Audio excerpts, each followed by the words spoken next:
Na verdade, o fundamento de Magic, né, o fundamento de magia, foi o quê, cara? Foi a minha necessidade de escrever sobre um monte... Eu já vinha escrevendo muito, né? Eu sempre escrevi muito, todos os dias. Até hoje eu tenho o hábito de todo dia escrever muito, né? Sobre as experiências, sobre as coisas que eu vou descobrindo, sobre tudo. Eu tenho o hábito de escrever, sempre tive o hábito de escrever, desde que eu aprendi a ler e escrever, que eu tenho o hábito de escrever e ler. E o Magic foi o quê? Foi a conclusão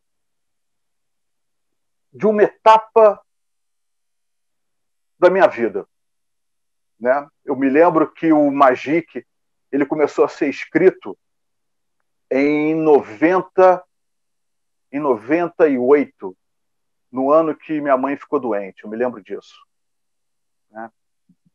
E ele, na verdade, ele é um livro extremamente despretensioso, né? Como tudo que eu faço é meio despretensioso. Eu faço para mim. Se eu gostar, eu mostro para as pessoas. Eu tenho muito isso. Eu sou extremamente crítico com as coisas que eu faço, né? E o Magic foi isso, né? O Cláudio Breslauer, que foi uma pessoa extremamente importante na minha vida, que inclusive é um cofundador do Instituto, ele me estimulou a escrever o livro, né? E foi, na verdade, eram as práticas que eu estava fazendo na época, eram as coisas que eu estava descobrindo por mim na época.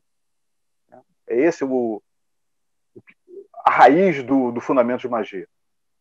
E como que você chegou na Madras? Você chegou a conversar com o Vagnão? O Wagner, ele foi meu iniciador na maçonaria, foi meu padrinho. Então, ele era um figurado. E esse livro ele recomendava para todo mundo. Eu quero falar assim, o interessante foi o seguinte: quando o Instituto foi feito, o Instituto tinha o objetivo de quê? Inicialmente, o Instituto ia se chamar Fundação John Dee.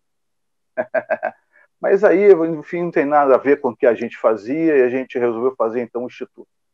O Instituto tinha o objetivo de quê? De fazer isso que o pessoal está fazendo hoje, que é traduzir livros. O nosso objetivo era o quê? Era fazer uma sequência de 5 livros. O nosso objetivo era pegar todos os livros de classe A, B, C, D e E da A, traduzir aquilo tudo e editar. Essa era a nossa intenção. Então nós fizemos a tradução dos livros de classe A, né? Que são os livros sagrados de Telemann, né?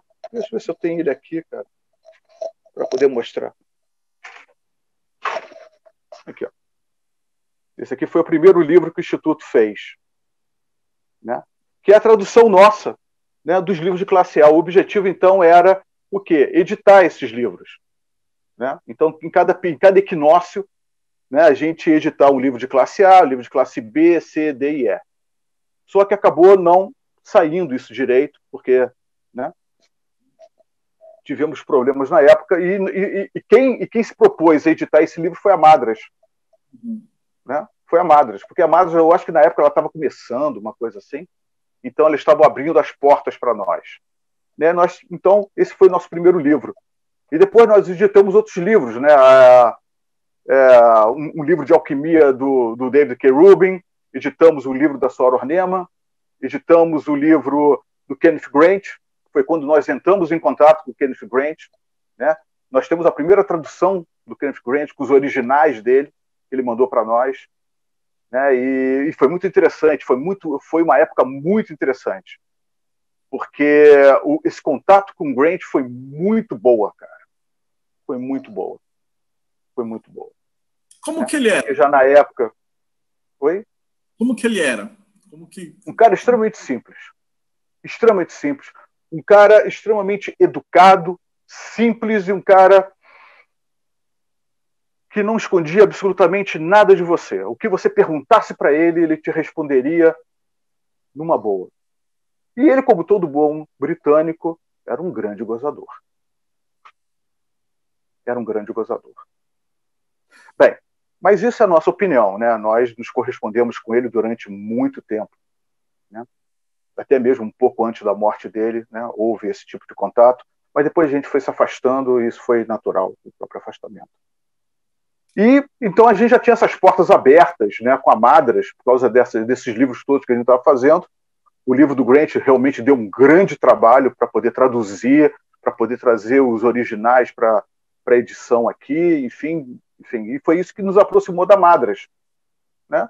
E aí estava esse material, apresentamos lá para o Wagner e depois andou.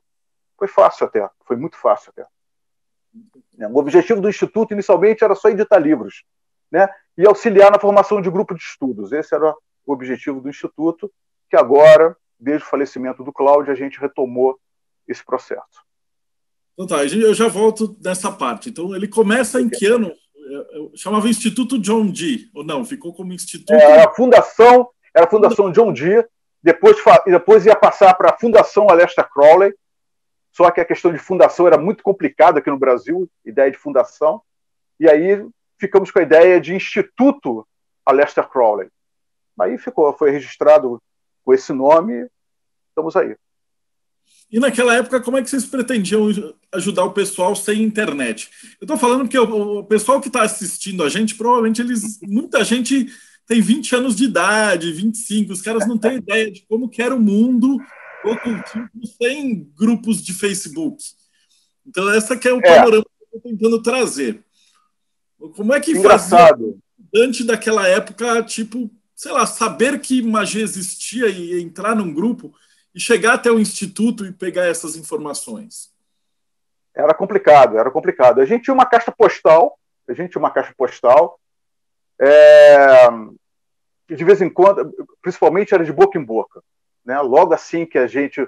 Na verdade, o Instituto ele começou com a reunião minha e do Cláudio, né? A gente resolveu, quando nós nos afastamos de todo o movimento telêmico, a gente resolveu se reunir uma vez por semana na casa dele para estudar, praticar e trocar experiências, né? Só que a coisa começou a tomar um volume, meu irmão, que eu jamais imaginei. Houve uma época da gente ter mais de 40 pessoas dentro do apartamento dele. Era uma coisa assim de louco, né? E aí eu não sei sinceramente como isso acontecia, mas as pessoas conheciam a gente, mandavam cartas para a nossa caixa postal. E o nosso objetivo, então, era ajudar as pessoas na formação de grupos de estudos de Telemann.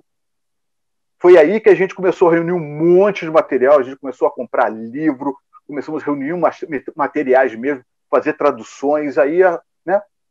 Só que aí, quando eu vim morar em Petrópolis, isso acabou. O Instituto, então, ele teve um hiato de muito tempo, né? Desde 2000, curiosamente, até por volta de 2016. Né? Até por volta de 2016.